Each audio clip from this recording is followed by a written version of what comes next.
Discussion keeps the world turning. This is Roundtable. You're listening to Roundtable. I'm Niu Honglin, joined by Steve and Laiming. Coming up soon, we've got something really exciting to share. China's Spring Festival just got some major recognition from UNESCO. Yes, you heard that right. The festive season filled with fireworks, family dinners, and red envelopes is now officially part of our global cultural heritage. Roundtable is ready to explain why this celebration is so special and why the whole world is joining on the fun. And in today's world, your phone is more than just a communication tool. It's an extension of your organ, a statement about your aesthetic, and for many, a reflection of their personal styles. As a result, phone accessories, once a practical necessity, have now become fashion-forward investments. But with prices, for some cases, skyrocketing, let's find out who's buying or who's paying for these high-priced phone cases and why. But Spring Festival first. China's Spring Festival is now a UNESCO intangible cultural heritage. Actually, the United Nations Educational, Scientific, and Cultural Organization on Wednesday inscribed Spring Festival, social practices of the Chinese people in celebration of traditional New Year, on the representative list of the intangible cultural heritage of humanity. And the recognition of China's Spring Festival is not only a win for China, but for the entire world. We see the festive tradition, rich with family, hope, and cultural significance, has been keen to our hearts for generations. So I think we want to take the occasion to describe what it actually is and why it deserves the attention, the recognition. Well, the Spring Festival, perhaps in somebody's mind, somebody who's not familiar with the culture. Raising my hand. It's just something that the Chinese people or some of the Asians people do. But in fact, it's much more than that. It's not just a title. It's just another time, not just a time of the year. It's something that's so much more associated to it. And of course, to begin with, it's a special time of the year. We calculated the date according to the movement of the sun and the earth. So there's much science about it. When you can basically trust that when we celebrate the New Year, that's the turn of the season in this particular part of the world. I mean, especially for agrarian cultures, where we have to really abide by the movement of the sun and the changing of the season to ensure that we do things at the right time of the year to ensure a good harvest. So that's the economic or practical reason why we celebrate the festival. But there are so many more things that we do, so many different ways that we do. For instance, my personal experience in southern China, where I come from, we have so many different ways to celebrate. In my hometown, we used to do the lantern or the dragon dance.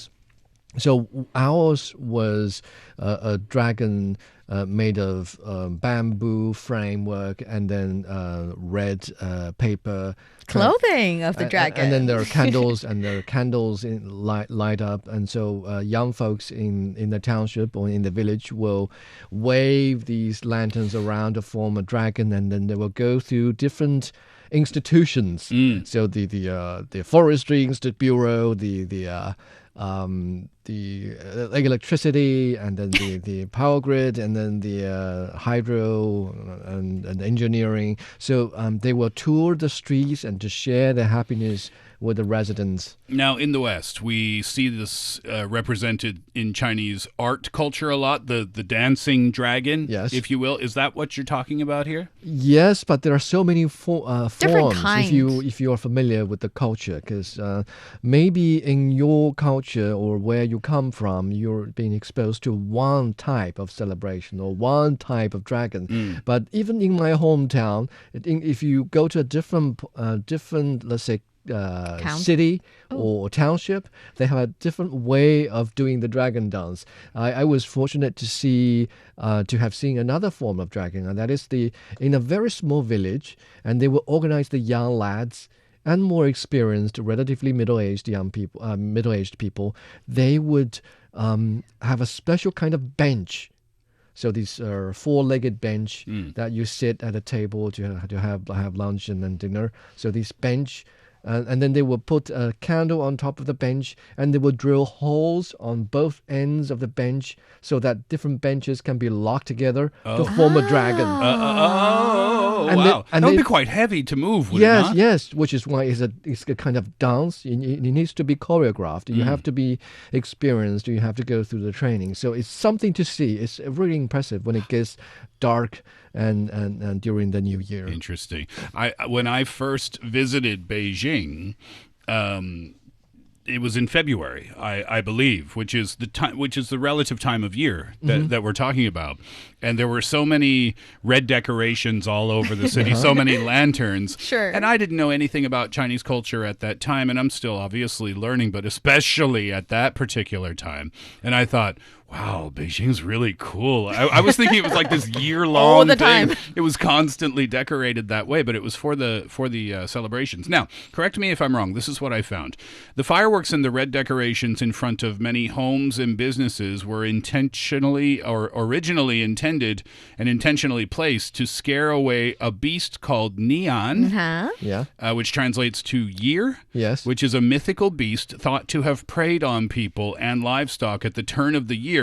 The monster, however, was afraid of loud bangs and the color red. Is that accurate information? Yes. Oh, wow. So the legend goes. That's the origin of the 过年. So 过 means crossing over or passing or spend the year. It means spend the year, but it's kind of like because the year, if it was originally a beast, then it's something that you need to overcome. So that's the overcome side of that character 过. Oh, okay. Yeah, get over it. It's a hoop you need to jump through. Exactly. And I try to figure out what exactly are identified as a cultural heritage. And so I went to the UNESCO's official site, and it turns out basically everything is described or included in the description of the Spring Festival rituals. We've seen, like, it says that it involves a variety of social practices to usher in the new year. It mentioned the 过年, crossing the year, that Steve has just mentioned. It talks about in the days preceding the festival, people clean their homes, stock provisions, and prepare food. And even there's culture related to that. I mean, the shopping festivals, and the temple fairs. I mean, in Beijing, the famous temple fairs are usually hosted during the celebrations before, during, and after, actually. But in rural areas, like when in preparation for the celebrations, you have to do a lot of shopping, and these fairs are not always organized every day. So in different parts, like in very rural areas, maybe this town hosts the fair, and then the next town hosts the fair the next day. And so we work on a staggered kind of a calendar. 369, that's in this town, and then 257 is in a different town. Yes. It's a staggered system where people and peddlers, they walk around, they travel to China and catch the fair. And also on the site, we see during the festival, people wear new clothes, make offerings to heaven, earth, and ancestors, and extend greetings to elderly relatives, friends, and neighbors. This is also included as one of the rituals. This is also very important because, for instance, for those who are very lucky that their original family, and married into family are in the same city, for example, they have to make really customized but clear schedules so that everyone can gather together. Okay. For me, I always want to they're all my grandparents. It's just some are the parents of my father, some of the parents of my mother, and we pick the day so that the entire family is gathered at a specific day of the new year. So this is also included.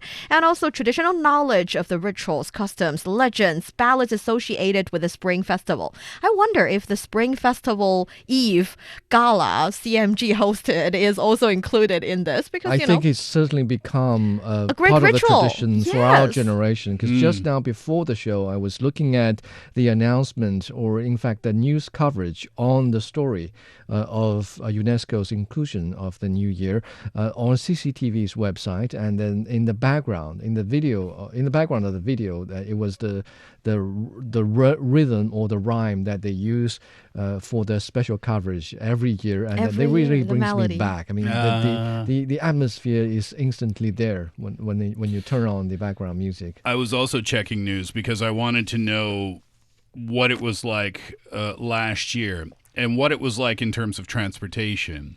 I watched a documentary one time many years ago, and, coming from a country of 35 to 38 million people, Canada, the population is so spread out, right? And, I know, yeah. Yeah, it's just a totally different world in terms of getting around during major holidays. From CGTN, from January of 2024, this is the headline. China is expected to see a record-breaking 9 billion passenger trips during the annual Spring Festival travel rush, the Ministry of Transport said Tuesday. I don't know what Tuesday that was on the calendar.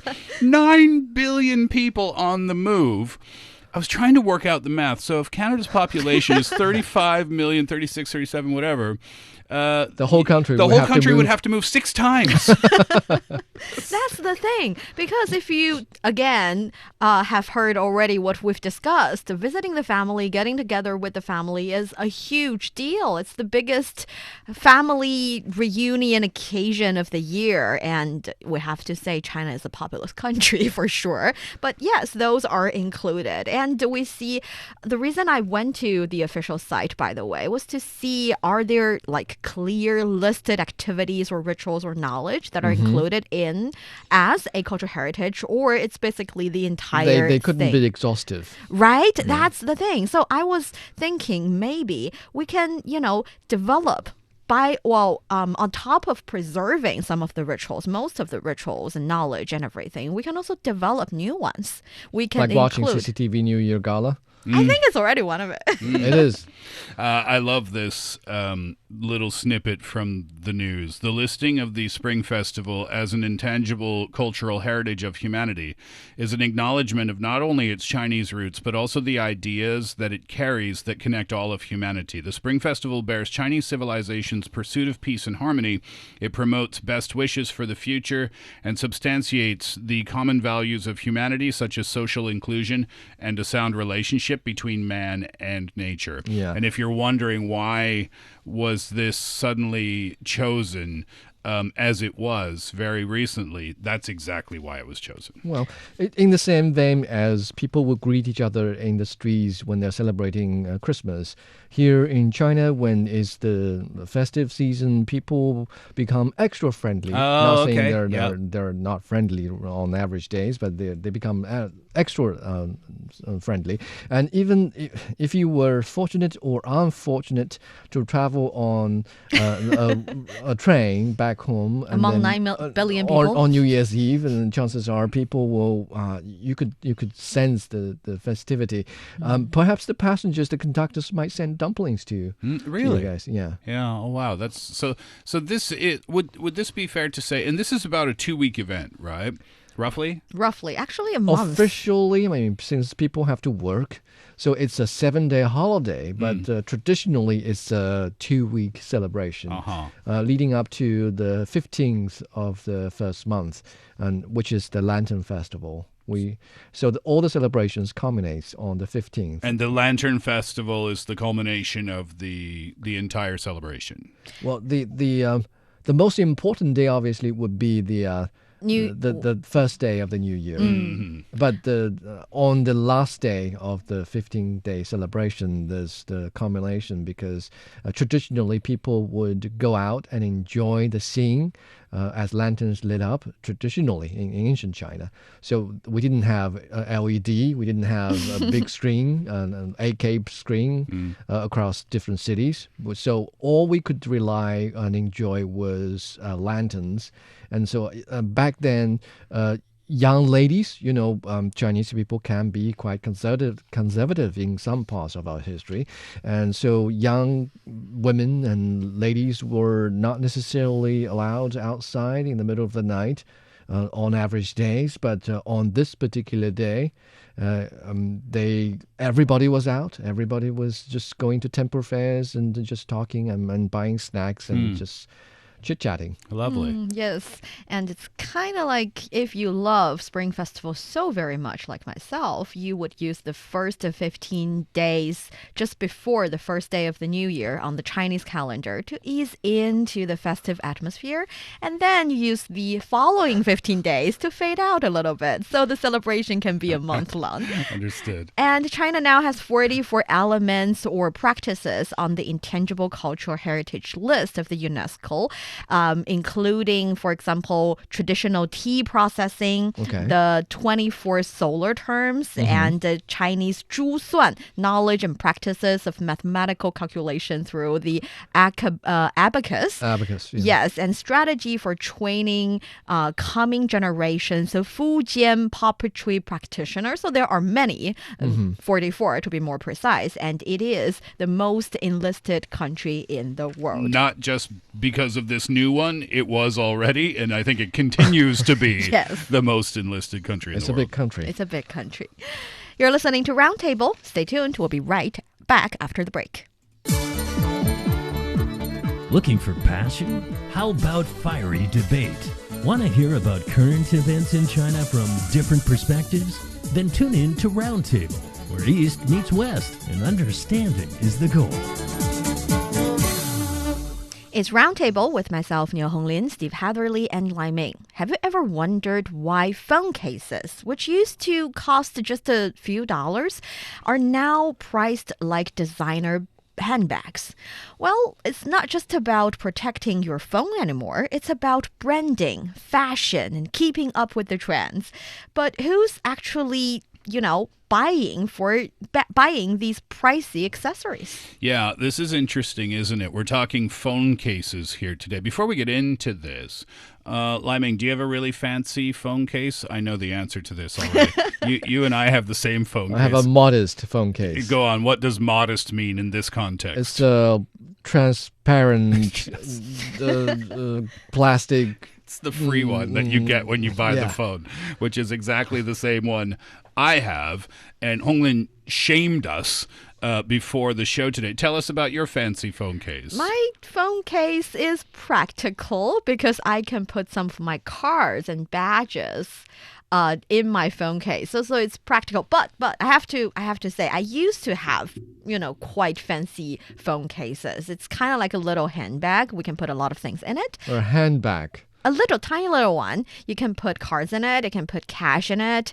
And I also have an accessory with the little phone case, a huge furry ball that would make me feel happier when I grab it. So, yeah, that was the case. You could put cash in it. I don't think that's a need anymore for people here. That's part of the reason I give it up. Anyway, so here's what's going on. There's a trending topic on Weibo, which is a social media platform here in China. And the hashtag is this: why young people don't want to replace their phones anymore. That is a long hashtag. 410 million views and 197,000 discussions. And a lot of people believe that as the pace of phone replacements slows down, more and more people are opting to change their phone cases so that it feels like they're getting a new phone. So not replacing their phone as much as they used to, instead replacing the case, and it gives you that new phone feel. It's kind of economical. Reasonable. Yeah, kind of reasonable. So what are we talking about when we talk about like different types of accessories related to our cell phones? Phone cases, you guys have touched upon this. They are sometimes made of plastic, silica gel, leather. But on top of phone cases, there's also phone charms. Oh, my furry ball. So that's a form of phone charm? You phrased that almost as if there was a question mark at the end of the phone charm. Yeah, there's something I don't Someone please really explain understand. to Laiming what a phone charm is. Phone charms are decorative chains that can be attached to phones. Yeah. And Yes, so lovely. they used to be very popular during the age of flip phones, but came the smartphone and with all the slick design, and I think many people felt reluctant to attach anything to it to begin with until they become too big to be held in one hand and too expensive to be tossed around randomly. So now apparently phone charms are making a comeback. And then there's the pop-up phone grips. Yeah, I know what these are. These stick to the back of your phone, and then you can release it, you can press it and release it, and then it kind of pops up. So it functions as a handle. If you want, you can grab. Yeah, you can grab it, or exactly. You can lean it against the table, and it acts as a stand as well. These are really, really popular. But when we think phone accessories, for example, a charm, or for example, a grip, you might think, I don't know, a couple of yuan, maybe. And sometimes, that can be true. But sometimes these phone cases and these accessories can get very, very expensive. Wait, before you give that information, how much would you willing to pay for a phone case or a phone charm or a chain that you can hand the phone up onto your neck? How much would you willing to pay for? My wife once bought me a phone case worth about 100 yuan, and I thought that was the cap a bit for too you. much. Okay. Oh, well, already big. Okay, already too much. How about you, Steve? 1 yuan would be too much. That's not a cap. That's stingy. Well, I don't find it doesn't add anything to my life, and I'm not trying to criticize people who do want to express their creative part of their personality through phone charms and what did we call those, pop-up phone grips and things like that. I get it. I honestly do get it, because it's something that other people see. It's kind of the equivalent of wearing a pair of earrings or maybe coloring your hair a different color. It's a way of self-expression. It's a statement. Right? It is. And some of them they can even be collectible. Collectibles. No, I was thinking along the line of sending a message to your boss. Like I said, these can get very expensive. There's a mushroom-shaped phone grip, for example, that costs 300 and you ready for this, Laiming? 398 yuan. Are you buying it? No. I cannot even buy it. You're sighing too, right? But very, very smart. There's one particular company that does these phone grips, these pop-up phone grips, and they collaborate with other companies. I was on a phone grip website before the show today because I'm not an expert on this. There's a website for phone grips. Of course there is. There's a website for everything. And I saw they were collaborating with Disney. They had one of their series was Disney villains. Mm-hmm. So the phone grip had these different, Disney villains on there. Making sense. And then the case was matching. Okay. So you could buy that. Then they had it's collectible. Mm-hmm. You need to get all the villains. Put them behind bars. You can. But that was $40 American for that just one. And then they had another collaboration with DC because there was a Batman phone grip and matching case that also cost in the area of $40 to $50. I wish they don't make it Flashman or Flash themed cell phone cases. Otherwise, you might be bad luck. You might lose your phone ultra fast. At the same time, we see one example is Casetify. It is a brand that focuses on stylish and trendy phone cases. And one of the examples here, it's actually a Lamborghini collaboration case. It can fetch over 1,400 yuan. That is almost $200 US. The Lamborghini ones are really expensive. It can be more expensive than my phone. It's beyond reason. Cheaper than an actual Lamborghini, though. That's for sure. That's true. Can't drive your phone case, though, can you? Yes, and even we're kind of joking about it. Actually, according to the industry report, we see that global phone case market size was around $11 billion US in 2023, and the market is projected to touch 14, actually almost 15 billion by 2032. So I guess people are buying these expensive phone cases and phone accessories. So are there any strategies, for sustaining high markups for, the brands out there? Or are they doing a good enough job, quote unquote good? I think they're doing a good enough job. I mean, a phone case priced at more than 1,000 yuan. I mean, that's 1,000 times the original cost. Yeah, exactly. Yeah, the markup can be quite impressive, right? And speaking of the markup, I was looking at whether this is kind of a viable business opportunity for young would-be entrepreneurs, and the startup this is just one website, and of course it's going to be different for every situation. But according to them, if you're looking at starting this type of business, you can do so with only a few $1,000s of investment money, and because buying the phone cases themselves can be quite cheap.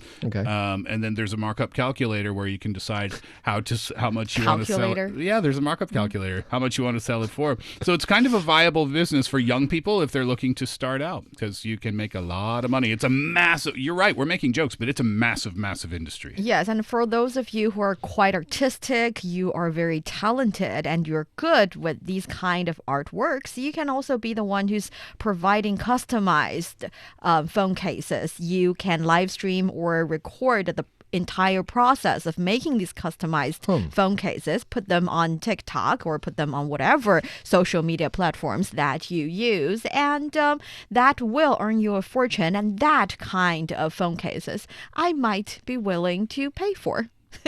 And that brings us to the end of today's roundtable. We'd love to hear your thoughts on today's topics. Leave us a comment wherever you listen to your podcasts, or send us an email to roundtablepodcast@qq.com. I'm Niu Honglin with Steve and Laiming. Thanks for listening. Bye-bye.